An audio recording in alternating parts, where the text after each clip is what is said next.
닉슨 미국 대통령은 2월 21일 북경 공항에 도착, 현직 미국 대통령으로서는 처음으로 중공을 방문했습니다. 시청자 여러분 안녕하십니까? 더 뉴스 시작합니다. 앞서 보신 것처럼 1972년 2월 21일 6.25 전쟁 이후 얼어붙어 있던 미중 관계가 전환점을 맞았습니다. 이른바 핑퐁 외교를 통한 대화 분위기가 현직 미국 대통령이 중국을 방문할 만큼 무르익은 겁니다. 닉슨 대통령과 마오쩌둥 주석 두 나라 정상은 미중 관계 정상화 의지를 대내외에 알렸습니다.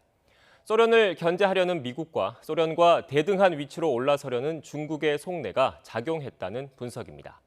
이후 미중 관계는 계속 발전해서 마침내 1979년 1월 1일 수교에 성공합니다.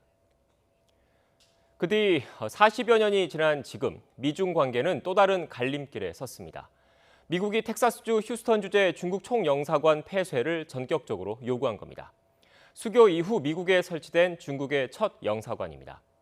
외교 공관 폐쇄는 단교 다음으로 강력한 조치인데 미국이 이를 요구한 건 1979년 수교 이후 처음입니다.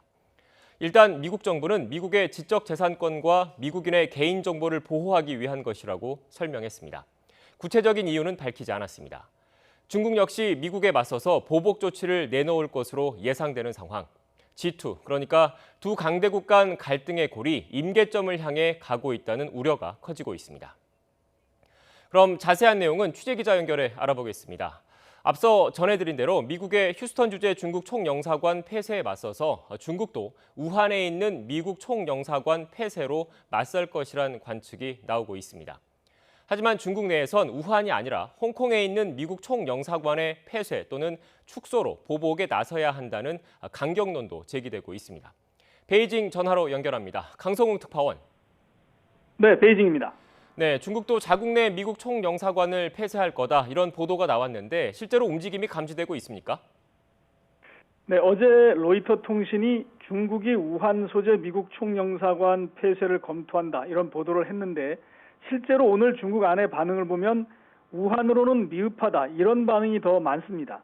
우한 소재 미국 총영사관이 코로나19 확산 이후 아직 업무를 재개하지 못하고 있는 상황이어서 폐쇄를 한다 해도 보복 조치로서는 효과가 별로 없다는 논리입니다. 따라서 우한보다는 홍콩에 있는 미국 총영사관을 폐쇄 또는 축소시켜야 한다는 주장이 나오고 있습니다. 중국의 관변 매체인 글로벌타임스 신문이 이렇게 보도를 했는데 홍콩 시위 사태에 현지 미국 총영사관 직원들이 역할을 한 것 아니냐면서 홍콩 총영사관을 폐쇄하는 것이 더 명분이 있다 이런 주장을 내놓고 있는 겁니다. 관변 매체인 환구시보의 후시진 편집장도 현재 홍콩 주재 미국 총영사관 직원이 무려 1,000명이 넘는데 이들 가운데 200명만 남기고 모두 철수를 시키기만 해도 미국에 큰 타격을 줄 거다 이렇게 주장했습니다.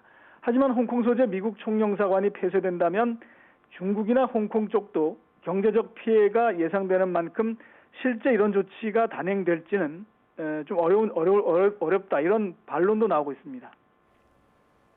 네, 말씀 들어보면 중국이 격앙된 분위기인 것 같은데 공관 폐쇄 말고 다른 대응 수단도 거론되고 있습니까?